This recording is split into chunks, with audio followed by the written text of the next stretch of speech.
좋아요, 구독 누르시면 부자 되실 거예요. 돈 터지는 경제 맛집 서현미의 돈터침이 시작합니다. 오늘은 김현우 행복자산관리연구소 소장과 함께 경제적 본능을 일깨워 보겠습니다. 어서 오십시오. 안녕하세요. 네. 자, 오늘은 이거 개인종합자산관리계좌 줄여서 ISA에 네. 대해서 알아보려고 합니다. 이건 무조건 만들어야 된다면서요? 무조건요. 없으신 분들은 무조건 만들 수 있는 자격 요건만 된다면 무조건. 그 19세 이상이면 다 만들 수 있거든요. 그리고 만약에 그냥 만들 수 있는 건 아니고 근로소득 있었어야 되지 않아요? 지금은 없어요. 그러니까 19세 그래요? 이상이면 없고 다만 이제 19세 미만일 경우에 네. 그럴 경우에는 근로소득이 있으면 15세 이상인 사람도 만들 수 있어요. 알바했으면. 알바도 근로소득이냐 사업소득이냐에 따라서 좀 다르죠. 아. 근로소득으로 지키는 소득이 있어야 됩니다. 그러니까 19세 이상이면 무조건 만들 수 있는데 19세 미만이면 근로소득이 있는 있어야 된다. 경우에만. 왜냐하면 사업소득은 네. 개인 사업자 가진 엄마 아빠가 그냥 아들한테 음. 사업소득 찍찍찍 해가지고 만들어줄 수 있거든요. 네. 그렇게 만들 정도로 그러니까 나라에서 뭔가 제한, 한도, 자격 요건 이런 거 둔 건 무조건 만들어야 돼요. 알겠습니다. 아무나 다 가입할 수 있는 거 예를 들어 주택청약 종합저축 네. 이런 거는 굳이 근데 청약 안 할 거면 이렇게 좀 제한을 둔 것들은 무조건 만들고 봐야 그쵸. 된다. 납입 한도 막 연금저축 IRP 이건 한도 뒀잖아요. 네. 이런 건 무조건 만드셔라. 이게 ISA랑 네. IRP랑 뭐 많잖아요. 네네네네. 뭐가 다른 거예요? 이게 영어라서 헷갈리긴 한데 어쨌든 ISA는 그냥 말 그대로 내 돈을 저축을 얼마나 효율적으로 할 수 있냐 네. 자산 만드는 계좌인 거고 네. IRP는 은퇴했을 때 쓰는 퇴직 계좌다. 퇴직 플러스 납입했을 때 세액공제 받는 혜택 아주 먼 미래에 쓸 수 있는 계좌다. 이렇게만 이해해 두시면 될 것 같아요. 그러니까 ISA는 지금 쓰는 거. 그렇죠. 자, 만능 절세 계좌라고도 불리던데 네. 이유가 뭡니까? 이게 원래 처음에 이렇게 만능 절세 계좌라는 타이틀을 들고 나왔는데 그때는 네. 제가 봤을 때는 야 이게 무슨 만능이야 이게 만능이면 나는 가제트다. 가제트 아시려나?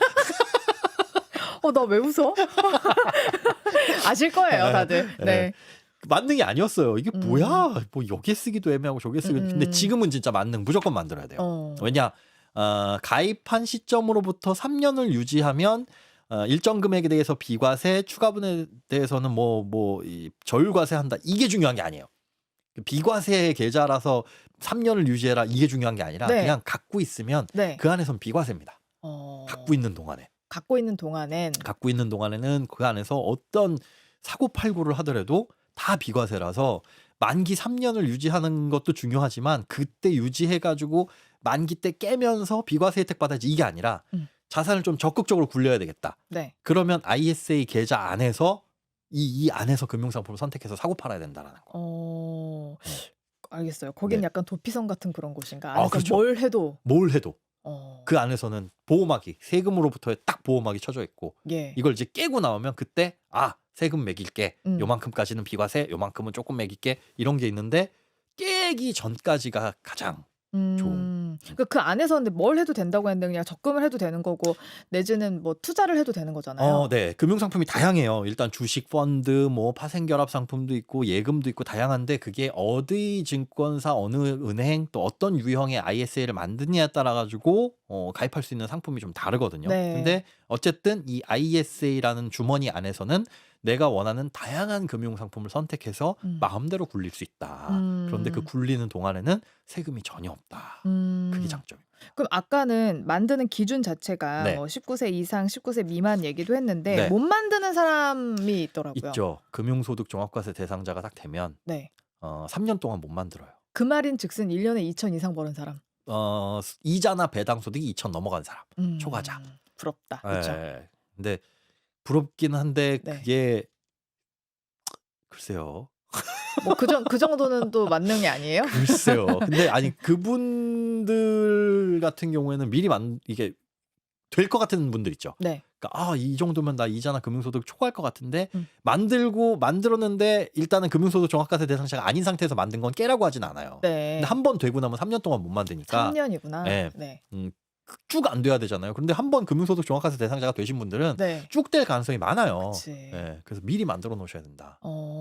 그래요. 여러분 지금 이거 빨리빨리 만들어 놔야 돼. 무조건 만들어야 된다고 무조건. 말씀을 드렸고 이 안에는 그러면 해외 주식 이런 거 다 할 수 있는 거죠? 아니요.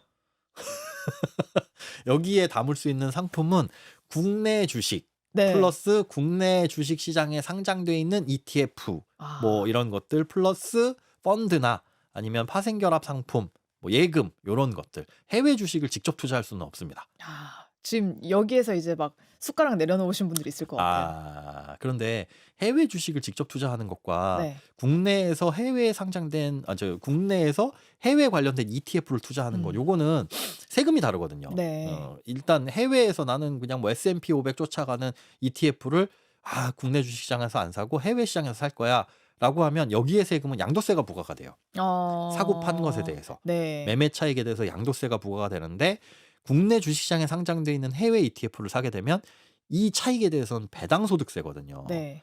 세율이 달라요. 어떻게 내가 운용을 하고 얼마 만에 돈을 꺼낼 것이냐에 따라 가지고 조금 전략적으로 접근해야 돼요. 뭐가 더 네. 좋다 나쁘다는 없습니다. 알겠습니다. 네. 자, 그러면 ISA를 하는 이유 중에 하나가 이제 네. 아까 말한 비과세 혜택인데 얼마나 세제 혜택을 주는 거예요? 3년을 유지하게 되면 지금 기준으로 일반형은 200만 원까지는 비과세. 서민형 같은 경우에는 서민형이나 농어촌형 같은 경우에는 400만 원까지는 비과세예요. 어떻게 해야 서민이 될 수 있죠? 이 소득 기준. 소득 기준 5천. 알면서 물어봐. 연소득 5천, 종합소득 기준 4천인가 그럴 거예요. 그거 이하여야 되고 한 번 만들면 중간에 소득이 초과하더라도 상관은 없습니다. 네. 만들어놓고 안 깨기만 하면 되는데 거기까지는 비과세고 플러스 초과분에 대해서는 9.9%로 저율과세예요. 세금을 세게 매기진 않습니다. 제일 좋은 거는 뭐냐면 세율도 낮지만 네. 분리과세돼요. 그러니까 분리과세가 뭐냐면 다른 소득하고 합산하지 않는다. 얼마가 되든지 간에. 그런데 금융소득은 원칙적으로 종합과세 되는 게 원칙이긴 해요. 그런데 2천을 넘어가게 되면 2천만 원을 초과하게 되면 이게 다 종합과세 대상 소득이 되거든요. 그럼 네. 다른 소득하고 합산해가지고 세율도 올라가고 특히나 은퇴하신 분들 제일 걱정 1번이 건강보험료. 이자소득, 금융소득이 2천 넘어가는 게 아니라 1,000을 넘어가게 되면 네. 전액 소득으로 환산해가지고 다 건보료가 부과됩니다. 와. 그러니까 1,001원이 됐다. 망한 거예요. 와. 그러면 그 관리 잘해야 된다. 1,000만 원이 소득으로 잡혀서 한 달로 따지면 1,000만 원이면 한 83만 원 정도? 여기에 8%의 건보료가 부과되니까 대략 네. 그만큼이 나는 열심히 저축했는데 비용으로 나가는 거니까 ISA를 만들어주면 그런데 아예 분리과세. 여기서 발생하는 금융 이자 소득 뭐 몇 년이 지나더라도 얼마가 쌓이더라도 이거는 ISA는 그러면 가지고 있는 뭐 나이 이런 건 전혀 상관없어요. 상관없어요. 죽을 때까지 그냥 계속 만기를 운영해도 되나요? 주의사항 만들 때 네. 만기를 9,999년까지 뭐 이렇게 100년 뭐 이렇게 금융사마다 좀 달라요. 네. 사실상 만기가 없도록 이렇게 만들 수가 있고 일단 저는 만기 길면 좀 무서워하시는 분들 있잖아요. 일단 최소 만기로 해주세요. 그럼 3년 이러면 그때 가서 연장을 해야 돼요. 네. 그런데 웬만한 경우에는 다 연장이 되는데 서민형 네. 이렇게 만드신 거나 아니면 금융소득 종합과세 대상자 뭐 이렇게 만들어가지고 만기 연장이 안 되는 경우들이 있어요. 그때 가서 요건을 부합하지 못하면. 네. 그러니까 만기는 그냥 길게 하셔라. 처음에 그냥 9,999년. 아니면 30년 거기서 할 수 있는 최대 만기로 하시고 네. 3년 유지하고 중간에 깨면 언제든 그거는 앞서 말씀드린 비과세 혜택이나 이런 거 다 받을 수 있기 때문에 일단 만드실 때 만기는 무조건 길게. 네. 그러면 1년당 그 얼마까지 넣을 수 있어요? 지금 기준으로는 2천만 원까지 납입이 가능합니다. 그리고 요 납입 한도는 2월이 돼요. 그러니까 네. 사실은 작년 12월까지는 안 만드신 분들은 꼭 만드셨어야 돼요. 그때 만들면 만 1년이 아니라 해가 딱 바뀌면은 네. 2월이 되거든요. 그럼 네. 올해는 4천 한꺼번에 넣을 수 있는 거고 올해 만약에 안 넣었다. 그럼 내년엔 6천. 그리고 최대 5년까지 1억. 근데 이게 지금 세법 개정안에 올라가 있는 게 이거 2배로 늘리고 앞서 말씀드린 비과세 한도도 2.5배까지 늘리겠다. 네. 그러니까 훨씬 혜택이 늘어나는 거죠. 네. 그런데 아직 이게 세법 개정은 안 됐어요. 이게 뭐 이렇게 국회 통과하고 그래야 되는데 바쁘잖아요. 네. 지금 국회가 누굴 위해 일하고 있는 건지 모르겠지만. 할 일이 엄청 이상한 일들이 네. 많아져가지고 바빠서 못 하고 있습니다. 근데 네. 이게 여야 이견은 없거든요. 왜냐하면 음. 서민들 자산 형성을 도와주는 계좌이기 때문에 이거 네. 한도 늘리고 뭐 하는 거는 큰 이견은 없어서 통과될 것 같긴 한데 이게 소급 적용됩니다. 그러니까 빨리 만드셔가지고 그러면은 이제 연간 2천 낼 수 있는 게 4천으로 늘어나고 5년 동안 유지하면 2억을 넣을 수 있는. 이야. 예. 일단 빨리 만드는 게 되게 중요하겠네요. 빨리 만들어 놓고 내가 지금 납입할 돈은 없더라도 일단 유지하는 게 좋죠. 그러면 미리 만들어 놨는데 내가 인지하지 못하고 있는 상황에서 3년이 지나버렸다. 네. 그래서 이게 만기가 끝났다. 연장만 하면 돼요. 만약에 만기 끝난 게 작년이었는데도 가능해요? 아니요.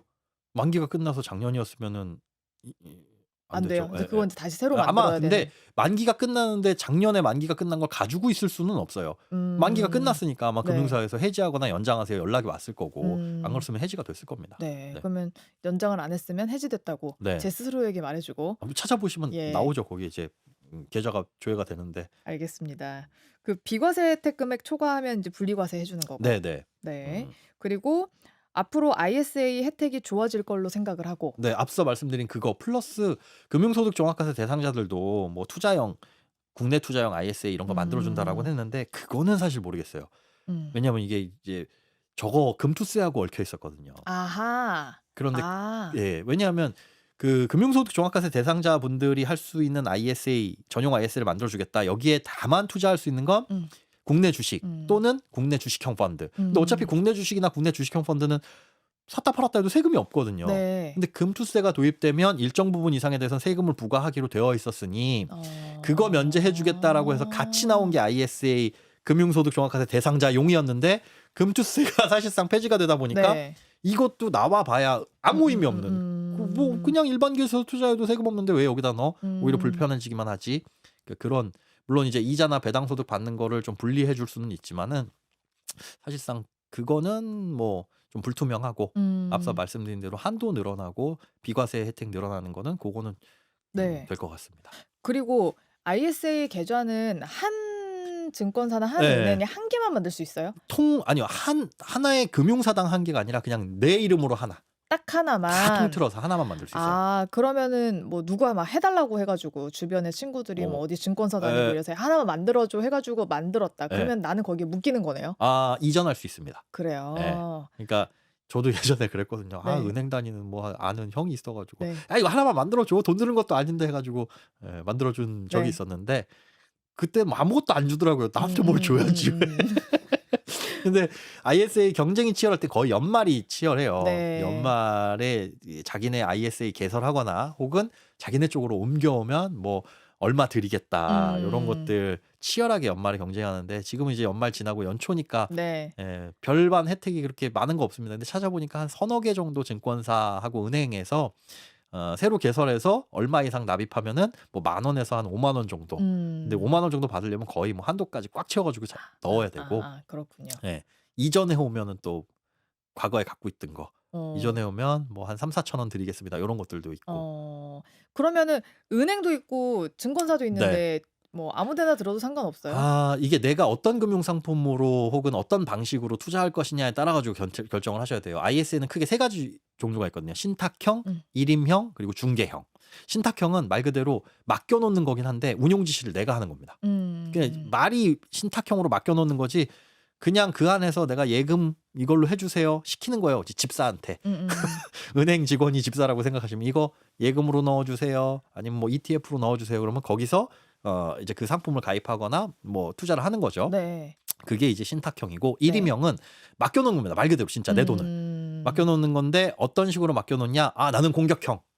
아니면 나는 안전지향형. 이거를 처음에 선택을 하면 그 금융사마다 공격형인 분들은 저희가 몇 %는 투자자산 뭐 주식형 자산 이런 데 들어가고 몇 %는 안전자산에 들어갑니다. 이거는 금융사마다 컨셉이 다 달라요. 그러니까 그거 보고 나 신경 쓰기 귀찮아 그냥 맡겨놓을래 하시는 분들은 일임형 하셔도 되는 거고 네. 저처럼 그냥 개인적으로 알아서 요거 찾아가지고 투자하고 뭐 하고 할래 하는 분들은 중개형 ISA를 추천을 드려요. 예.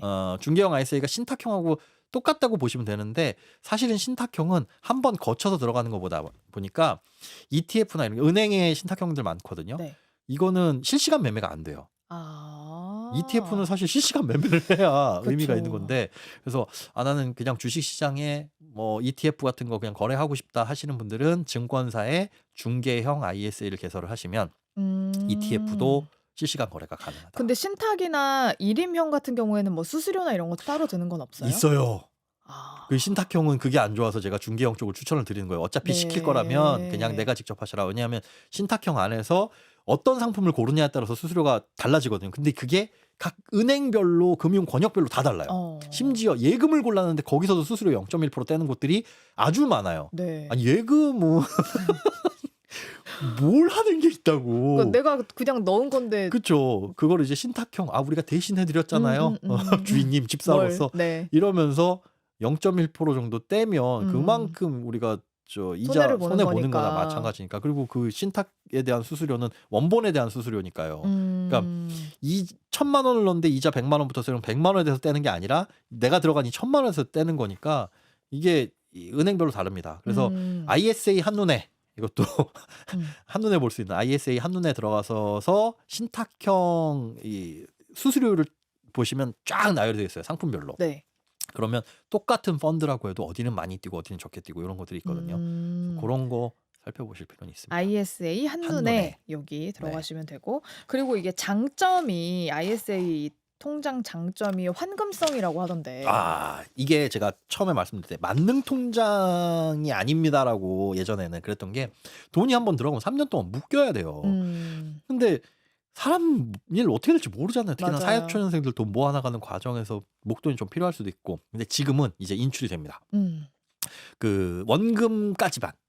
원금에 대해서는 인출이 되고 원금을 초과해서 인출하게 되면 그건 이제 세금을 부과를 해요. 네. 근데 이제 그거는 얼마까지가 원금이냐 투자를 막 활발하게 하다 보면 아 내가 얼마 넣었는데 얼마까지가 원금이 이거 모를 수 있잖아요. 네. 그럼 금융사에 물어보면 확인이 가능하고 원금을 인출하는 거에 대해서는 세금 없이 네. 중간에 자유롭게 인출할 수 있다. 하지만 만 한 번 뺀 돈은 다시 들어갈 수 없다. 한도를 그러면 잡아먹는다. 내가 2천이 1년에 한도인데 네. 그중에서 500만 원을 뺐다. 뺐어요. 그러면 나의 한도는 이제 1,500이 되는 거다. 1,500이 된 거예요.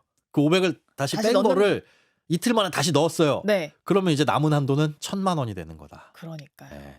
예. 넣을 때는 가능하지만 이제 한번 뺄 때는 가능하지만 한번 뺐다가는 다시 넣을 수 없다. 그러니까 그거는 이것도 약간 제약이 있긴 있네요. 있긴 있죠. 그냥, 네. 그냥 탈출구 하나는 있는데 진짜 쓰시고 싶으실 때 쓰셔라. 근데 그 혹자는 이런 얘기도 하던데 그냥 이 ISA 통장은 3년마다 다시 해지했다가 만드는 게 더 이득이다. 아, 이게 약간 애매해요. 그러니까 3년마다 해지하라는 이유가 비과세 한도가 어차피 지금 기준으로 200만 원까지니까 네. 그 비과세 한도 빨리 200 채우고 다시 만들어가지고 3년 뒤에 또 200 그러면 합산으로 6년 동안은 400 아니냐. 네. 뭐 이렇게 해서 말씀하시는 분들도 있는데 상황 봐서 예를 들어 서민형 ISA다라고 한다면 그 서민형 기준이 내가 초과하기 전에는 빨리 해지하고 비과세 혜택 많이 받고 또 만드시는 게 좋기는 좋죠. 그런데 만약에 그런 게 아니라고 한다면은 한 5년까지는 한도 꽉 채워가지고 활발하게 투자를 하시는 게 상황에 따라서는 뭐 그러니까 내가 서민형을 한 2번 할 수 있는 정도다라고 네. 하면 한 800 받으시면 되고 그렇죠, 그렇죠. 그게 아니다. 내가 서민형으로 들어갔는데 한 3년 차에 내가 연봉이 5천이 넘어버렸다. 네, 그러면 이러면 유지하죠. 그냥 유지하는 게 더 이득이다. 특히나 만약에 진짜 서민형이 요번에 깰까 말까 만기 되신 분들은 일단 보류. 왜냐면 아까 한도 늘어난다고 말씀드렸잖아요. 네. 한도 아, 늘어나게 그러네요. 되면 일단 갖고 계셔야 되니까 네. 올해 깰까 말까 하시는 분들은 보류를 하셔야 되고 음. 그거 중요한 거 있어요. ISA의 가장 중요한 거. 만기 전에는 무조건 금융상품을 한 번씩은 매도를 하셔야 된다. 아. 네, 왜냐하면 이게 만기가 됐을 때 저 깰게요라고 하면 어떤 일이 벌어지냐? 네, 고객님. 예전에 만드셨던 뭐 2020년 8월 1일부터 지금까지 쭉 봤을 때 손실이 얼마고 수익이 얼마고 이걸 다 합산해 가지고 순수익에 대해서 과세를 하는 거거든요. 예. 그런데 내가 꾸준하게 1년에 2천만 원씩 따박따박 넣으면서 6천을 넣었어요. 네. 그리고 이제 만기가 돼서 3년 만기가 됐으니 깨려고 그래요. 따박따박 넣기만 하고 한 번도 안 팔았어요. 그래서 3천을 넣은 6천을 넣은 게 네. 1억이 됐어. 네. 근데 안 팔았잖아요. 네. 깨면 어떤 일이 벌어지냐? 수익이 제로예요. 오. 네, 평가 금액은 플러스 4천만 원이지만 네. 추가된 이익을 봤을 때는 0원인 거예요. 0원. 왜냐면 팔아야 돈이니까. 네, 네. 그 집도 5억 주고 산 게 10억 됐다. 팔아야 내 돈이지. 그렇죠. 가지고 있으면 내 돈이 아니지. 그렇죠. 평가 금액만 그렇게 보이는 거예요. 이것도 네. 마찬가지예요. 한 번 팔아서 손익을 확정 지어야 그거에 대해서 플러스 4천이군요. 그러면 요만큼은 비과세, 이만큼은 저율과세. 이렇게 되지. 지금 한 번도 판 적이 없고 그냥 해지를 하게 되면 고객님 순익 제로. 뭐 이 비과세 드릴 거 없이 그러면 어떻게 되냐? 그리고 그 ISA란 껍데기가 벗겨지는 거예요. 네. 그러면 이제 일반 계좌로 전환이 되는 겁니다. 그러면 6천 넣은 게 1억 된 거 요거 지금 팔면은 4천에 대해서 그냥 일반 과세. 그러니까 ISA를 만들어 놓은 이유가 전혀 없는. 그렇죠. 네, 그래서 팔기 전에는 수익이 난 거든 손실이 난 거든 수익 난 거 빨리. 한번 팔고 손실 난 것도 팔면 이게 손익상계 되니까. 그렇게 손익 해가지고 상계가 되는 것도 중요하겠네요. 그게 중요해요. 근데 이거 잘못 알고 계신 분들 있어요. 손익상계가 되는 대상에는 비과세 상품은 안 됩니다. 그러니까 국내 주식도 여기에 투자를 할 수가 있어요. 네. 근데 인터넷에 잘못된 정보들 많이 돌아다니는데 만약에 국내 주식 A라는 주식을 사가지고 내가 1,000만 원 넣었는데 이게 500이 됐어. 그럼 네. 마이너스 500이잖아요. 네. 근데 여기에 해외 ETF에 투자해주고 플러스 500이 됐네. 이거는 손실상계가 안 된다는 거. 국내 주식은 어차피 수익이 나도 세금 없고 네. 이렇다 보니까 안 된다. 그래서 세금이 발생하는 금융상품끼리만 손실상계가 된다라는 거. 네, 그것도 바구니 잘 담아 놓으셔야겠어요. 네, 잘 담아 두셔야 돼요. 그러니까 국내 주식은 그럼 뭐하러 담아? 배당 소득세 조금 줄이려고. 네, 그거이지. 국내 주식에서 잘 됐네. 나 국내 주식에서 1,000만 원 뭐 산 거 있는데 500만 원 돼가지고 이거 마이너스니까 그래 이렇게 해가지고 세금이라도 좀 줄이자. 이거 안 됩니다. 네. 네. 자, 이것도 잘 알아두셔야 될 것 같습니다. 근데 뭐 투자형 ISA라는 것도 있다는데. 그게 이제 요번에 그 금융소득 종합과세 대상자분들 대상으로 국내 네. 투자형 ISA 해가지고 나온다. 그거인 것 같고 지금은 일임형, 중개형, 신탁형 요 세 가지. 네, 그래요. 자, 지금 ISA 없으신 분들은 계좌를 올해 꼭 만드시면 좋을 것 같고. 네, 그거 혜택을 ISA 연초에는 별로 없더라고요. 네. 근데 찾아보시고 10,000원이나 20,000원, 30,000원 이렇게 주는 곳들이 있으니까 그것도 하시고 체리 연말로 가면 좋긴 좋지만 그러면 내가 2,000을 1년 동안 또 못 굴렸으니까 내년에 해도 되겠네요. 올해 말에 하면은 2년 차에 지금 4,000 일단 넣을 수 만들어 있으니까. 놓고 연말 가면은 계좌 이전 이벤트 있어요. 늘 한 11월, 12월 되면 네. 고객 다른 거 뽑아 오려고 저쪽에 있는 고객님들 다 모셔오려고 네. 연말마다 치열하게 경쟁합니다. 우리가 그 통신사 이동하는 거랑 똑같아요. 통신사도 꽉 채웠을 때 계속 이용할 필요 없잖아요. 절로 네. 옮긴다 그러면 뭐 얼마 상품권 주고 얼마 상품권 준다고 주고 하고. 이것도 부지런하게 연말 되면 네. 이동하시는 게 그래요. 그러면 연초에 만들어 놓고 연말에 이동을 한번 네. 합시다. 그때쯤 해가지고 다시 한번 알려드릴게요. 네. 자, ISA 잘만 굴리면 쏠쏠하게 혜택 볼 수 있습니다. 지금까지 김현우 행복자산관리연구소 소장과 이야기 나눠봤습니다. 고맙습니다. 네, 고맙습니다.